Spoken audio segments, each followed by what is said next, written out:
which they will get the funds during the pandemic and will help them operate completely in a remote format as long as it takes. Third, the possibility is for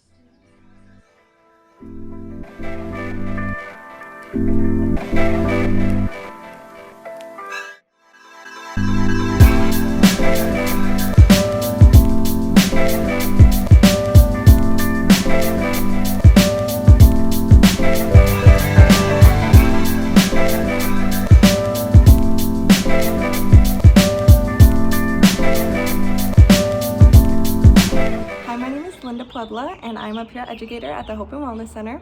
I have been at Cal State San Marcos for the last 2 years, and I have been a peer educator for 1 full year. And I'm graduating this May, this month, with my bachelor's in psychology.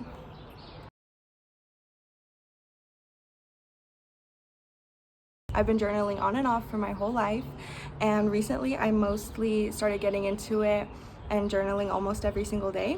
And the reason why I started journaling was just to get my feelings out, because sometimes when I'm overwhelmed or stressed out, I don't really know what to talk about or what I'm thinking. So what I do is I journal it and I write it all down so I know exactly how I'm feeling, and it just kind of comes out, and then I feel better and I can acknowledge my feelings.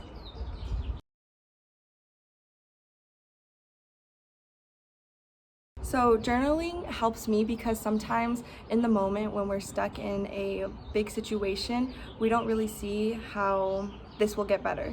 Sometimes we'll be in a sad state for so long, maybe weeks or months, and we just think life isn't going to get any better.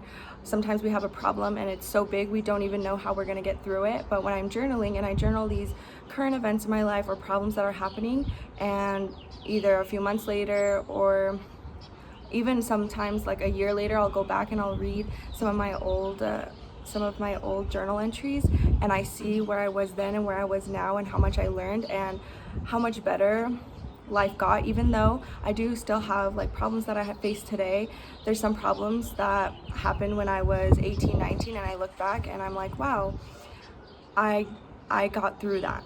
And sometimes you don't see that.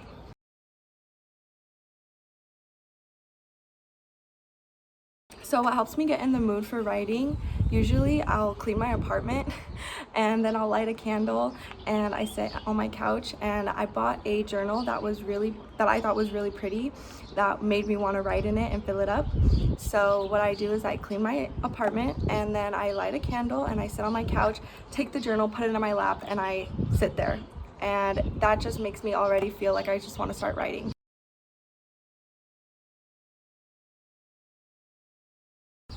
When I'm writing, sometimes I like to put music on. I won't put party music or anything like that that gets me hyped up. I usually put music that kind of gets me calm, because I'll journal mostly in the evening. So I'll put like chill music, lo-fi hip hop, something that is nice in the background but I can still focus on what I'm doing.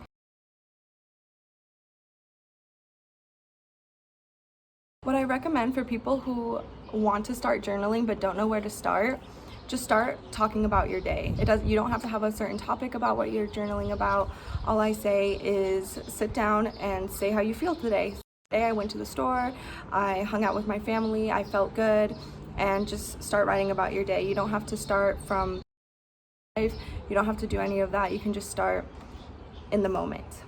What I also like to do is I like to pretend that I'm writing a letter to someone and that they're reading, but it's sometimes I'll talk to my future self and be like, oh, do you remember when you graduated from Cal State San Marcos? That was an amazing time. And so I kind of talk to myself in my journals, which I think is kind of fun, because then like later on, future me goes back and reads it, and it's fun to look back on it. Because sometimes I'll talk to myself like, I don't know how you're gonna get through it, this is so big, and then I look back and I'm like, I did that.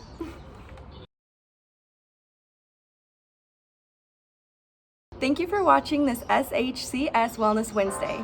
My name is Linda Puebla, and I'm passionate about keeping cougars healthy.